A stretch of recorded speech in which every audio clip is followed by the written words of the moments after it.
All right, so this is following up on my last video of that little village where we saw the lady in the like 1930s, 1940s dress, and that child crossing the road to jump in the pool, and that Native American guy lifted up his hand with a tomahawk at me.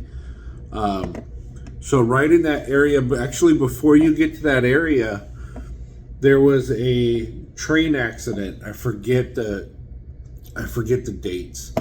I think it was in the late 90s or late 80s, early 90s. For some reason, 1993 is sticking with me. One of the other channels that I follow actually just did a video on it. So the train actually had the brake valve closed at one of their stops. I will actually put a link down below to this gentleman's videos. He does really good, really informative videos. I was actually impressed. I'm always impressed whenever he does a video. So one of the brake valves was closed, so like only like 40% of the brakes were working on the train, and nobody knew. So they were coming down Cajon Pass, and obviously train sped up, and derailed, and I believe it killed both engineers. Dude, excuse me. And so anyway, my dad and I would go to this area, and we would actually watch the trains pull the pass, because just hearing one of those engines under full power pulling that hill, just it's an amazing sound. It's a really amazing. It's hard to describe. And then the ground just shaking underneath you as it's going by. Yeah, it's pretty cool. But one of the engineers that passed away, I actually saw him repeatedly, multiple occasions. The very first time that I went up there, I had seen, we went to go cross the riverbed where the train had derailed, and in the video, the guy's name is Forrest Haggerty that did the video. He does really good videos. They had a quote from one of the first responders, either in the comments or in the video, I don't remember, that said when, I think it was one of the first responders that was there that day, had commented in the video of Forrest Haggerty. So they had shown up, and the riverbed was a river of fire from the fuel and the oil and all the liquids burning. So I mean, it was pretty messed up stuff that happened. And anyway, so my dad and I, we used to go up, to that little village and go up over into Oak Hills and go up home. And we went up this riverbed just to get to the other train tracks that are further up the riverbed. And out of the corner of my eye, I see, somebody standing there, and I was like, oh, well, that's an unusual place to stand. Like, that's like literally like out in the middle of bushes. And I'm like, that's really unusual place to stand. And at this point, I had no clue that there was actually a train accident that happened there and people died there. So it was really informative and really, I knew there was a train accident on Cajon Pass that happened further down the pass and a little bit further up the pass, but I didn't know one happened right there. But anyway, I fully looked at the guy. My dad and I were in the Land Cruiser again, And when I fully looked at the guy, and he's in like train engineer stuff from the era that the train derailed. And I told my dad, I'm like, hey, pull over right here. Like, I'm going to go see if this guy's okay. Because he was just like standing there staring at the tracks. So he was facing the way that the train came off the tracks. So the train would have been coming right at him. So I'm like, I'm going to go see if he's okay, because I don't see a car. I didn't see a vehicle. Like, you know, there's no vehicle tracks, fresh vehicle tracks here. Like, this is pretty far away for him to walk, like, especially in a riverbed. And it's a fine sand riverbed. I mean, we had our tires aired down and all that stuff in the Land Cruiser. And the actual rock bed of the river wasn't that far down, so you could only sink so far, and then you just hit like solid rock. But anyway, so my dad had, you know, pulled over off to the side, and to where we could get out if we needed to, and when we needed to. So I get out, and the guy doesn't move. He doesn't look at me. And, you know, I walked up within like 20 feet of the guy, and I'm like, hey, are you okay? Is everything okay? Like, you know, I just want to check on you, you know, because you're out here by yourself, and you know, it's pretty warm out here. It's like 85, 90 degrees. And, you know, we got water if you need a water. And the guy didn't acknowledge me, didn't look, and he was just staring at the tracks. And I'm like, so I got closer, I'm thinking, you know, maybe you didn't hear me, because 138 is right there. And we're right up against the rock, so it's kind of echoey. You know, the traffic from 138 echoes. So, you know, I got like within 8-10 feet of the guy, and he looked solid from 20 feet away. But as I got closer, I saw he had no legs. He got no legs, Lieutenant Dan. So he had no legs. It was just his upper torso. And I was like, in my head, I'm going, he looked kind of short for where he was standing, but, you know, I'm not going to judge nobody, you know. So I'm like, hey, you okay, man? And he looked at me, and his eyes got big, and he opened his mouth. And almost like a scream, but no noise came out. Like he was screaming, but no noise came out. And I was like, and then as that happened, I kind of backed up a little bit, and he disappeared. Like into like the Native American in my other video, just into a mist. And I was like, well, that's kind of scary. Okay. So that was my first time seeing him. My second time seeing him, we were going basically the same route, but we didn't make the left turn to go underneath those tracks. And he was standing on the east side of the tracks, looking northbound, where the train would have come down. So the track kind of comes down like this, and then does this by 138.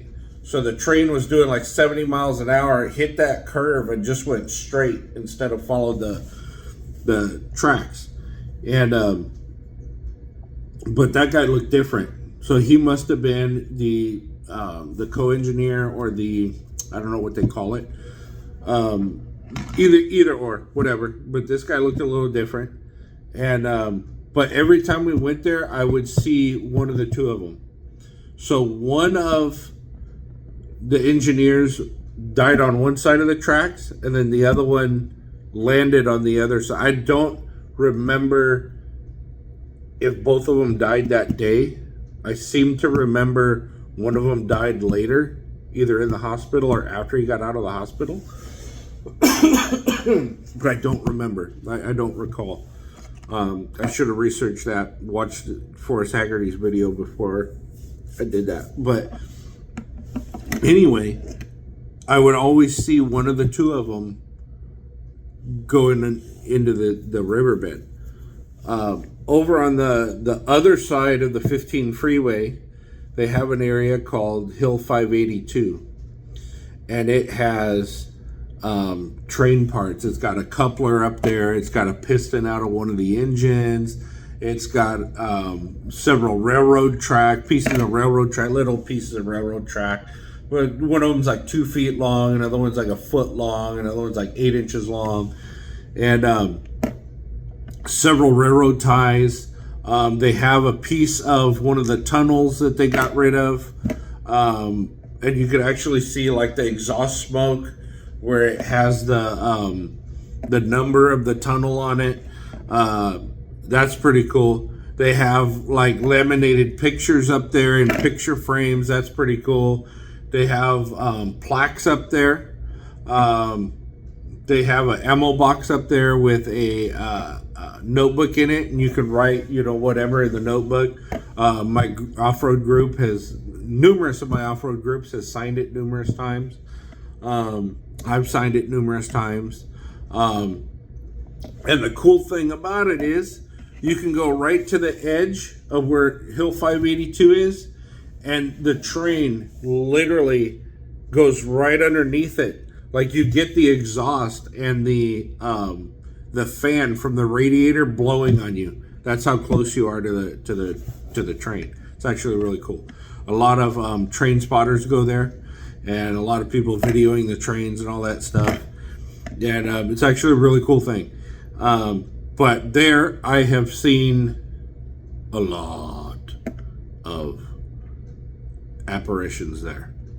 Like, there was one guy, he was looking at, like, so where they have the piston and the coupler is like this 2 foot by 2 foot area, and they have pictures there and the coupler, and at one time there was actually a small little urn of an engineer's ashes that used to run Hill 582 all the time.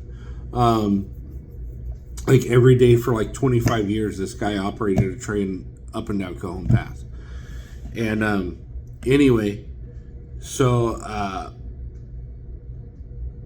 me and my buddy had gone up there.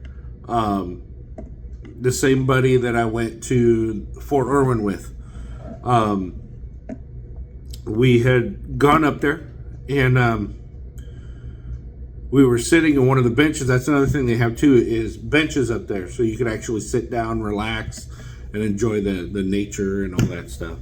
You guys should look it up, Hill 582 in Cajon Pass, which I'll have linked in this video. So they were sitting there on one of the workbenches, and my buddy and I are talking, and trains are going by and everything, and all of a sudden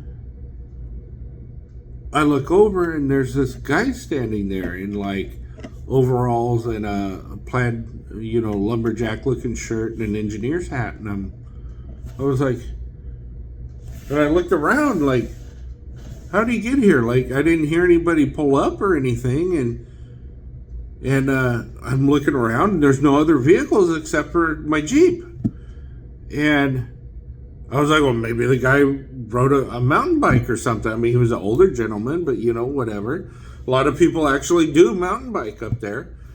And in fact, there's several train spotters on YouTube that's all they do is just mountain bike to all these train spotting areas and shoot film. And I was like, all right, whatever. Yeah, that's cool. So he was just standing there, like, looking at everything, and in the little memorial, they call it a memorial garden right there. And I asked my buddy, I said, hey, did you hear him come up? Did you see him come up? And he goes, no, like, I didn't hear him. I didn't see him. And I called out to the guy. I'm like, hey, man, how you doing? Then he kind of just looked at me, and he kind of gave me a little wave and a nod of the head.